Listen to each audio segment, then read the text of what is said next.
ನ್ಯಾಯಯುತವಾದಂತಹ ತನಿಖೆ ಆಗ್ಬೇಕು, ಅಪರಾಧಿಗೆ ಸರಿಯಾದ ಶಿಕ್ಷೆ ಆಗ್ಬೇಕು ಅಂತೇಳಿ ನಿಮ್ಮ ಕುಟುಂಬ ಜೊತೆಗೆ ನಾವೆಲ್ಲರೂ ಇದ್ದೀವಿ ಅಂತ ಹೇಳಿ ವಿವಿಧ ಸಮಾಜದ ಬಂಧುಗಳು ಬಿಸಿಲಲ್ಲೂ ಕೂಡ ಸುಮಾರು 200 ಕಿಲೋಮೀಟರ್ ಪಾದಯಾತ್ರೆಯನ್ನು ಮಾಡಿಕೊಂಡು ಈ ಹೋರಾಟದಲ್ಲಿ ಪಾಲ್ಗೊಂಡಂತ ನಮಗೆಲ್ಲರೂ ಕೂಡ ಉತ್ಕೊಳ್ಬೇಕು ನಾನು ಈ ಸಂದರ್ಭ ಅಭಿನಂದನೆ ತಿಳಿಸ್ತೀನಿ. ಮಾನವೀಯತೆ ಯಾರೇ ಒಬ್ಬ ವ್ಯಕ್ತಿಗೆ ರೀತಿ ಅನ್ಯಾಯ ಆದಾಗ ಜಾತಿ ಭೇದವನ್ನು ಮರೆತು ಅದಕ್ಕೆ ಜೋಡಿಸುವುದು ನಮ್ಮ ಕರ್ತವ್ಯ. ಅದೇ ರೀತಿ ನಮ್ಮ ಮಾಧ್ಯಮದ ಸ್ನೇಹಿತರು ಕೂಡ ಇದಕ್ಕೆ ನ್ಯಾಯವನ್ನು ಒದಗಿಸಲಿಕ್ಕೆ ಯಾವ್ಯಾವ ರೀತಿ ಪ್ರತ್ಯಕ್ಷವಾಗಿ ಸಹಕಾರವನ್ನು ಕೊಡಬೇಕು ತಾವು ಕೂಡ ಕೊಟ್ಟಿದ್ದೀರಿ.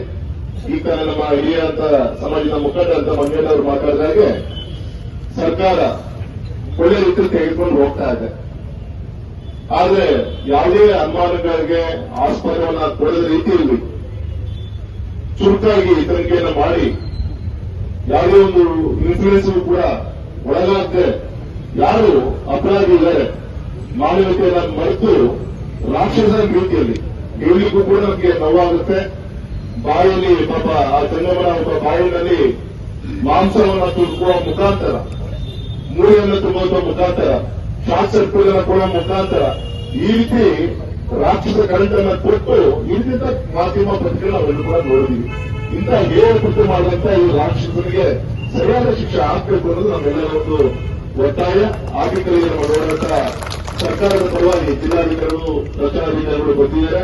ಸಮಾಜದ ಎಲ್ಲ ಗುರುಗಳ ನಿಮ್ಮೆಲ್ಲರ ಪರವಾಗಿ ಅವರಿಗೆ ಈ ಸರ್ಕಾರಕ್ಕೆ ನಮ್ಮ ಅಪೀಲನ್ನು ಮೂಡಿಸುವಂತ ಪ್ರಯತ್ನ ಮಾಡೋಣ ಅಂತ ವಿನಂತಿ ಮಾಡಿಕೊಂಡು ಸ್ವಾಮಿಯ ಮೇಲೆ ಹಲ್ಲೆ ನಡೆಸಿ ಚಿತ್ರಹಿಂಸೆ ನೀಡಿ ಅಮಾನುಷವಾಗಿ ಕೊಲೆಗೈದ ಆರೋಪಿಗಳಾದ ನಟ ದರ್ಶನ್ ಮತ್ತು ಆತನ ಸಹಚರರ ವಿರುದ್ಧ ಕಠಿಣ ಕಾನೂನು ಕ್ರಮಕ್ಕೆ ಒತ್ತಾಯಿಸುವುದೇನೆಂದರೆ ದರ್ಶನ್ ಅಭಿಮಾನಿ ಬಳಗದ ಸದಸ್ಯ ರೇಣುಕಾಸ್ವಾಮಿ ಅವರನ್ನು ತನ್ನ 19 ಸಹಚರರ ಮೂಲಕ ಬೆಂಗಳೂರಿಗೆ ಕರೆಸಿ ಕ್ಷುಲ್ಲಕ ಕಾರಣಕ್ಕೆ ಚಿತ್ರಹಿಂಸೆ ನೀಡಿ ನರಳಿ ಸಾಯುವಂತೆ ಅನೇಕ ಆಯುಧಗಳಿಂದ ರೇಣುಕಾಸ್ವಾಮಿ ದೇಹದ ಮರ್ಮಾಂಗ ಮತ್ತು ಇತರೆ ಅಂಗಗಳು ಊನವಾಗುವಂತೆ ಹೊಡೆದು ಸಾಯಿಸಿರುವುದು ರಾಕ್ಷಸಿ ಪ್ರವೃತ್ತಿಯಾಗಿದೆ. ಚಿತ್ರನಟರಾದವರು ಸಮಾಜಕ್ಕೆ ಮಾದರಿಯಾಗುವಂತೆ ಇರಬೇಕು. ಆದರೆ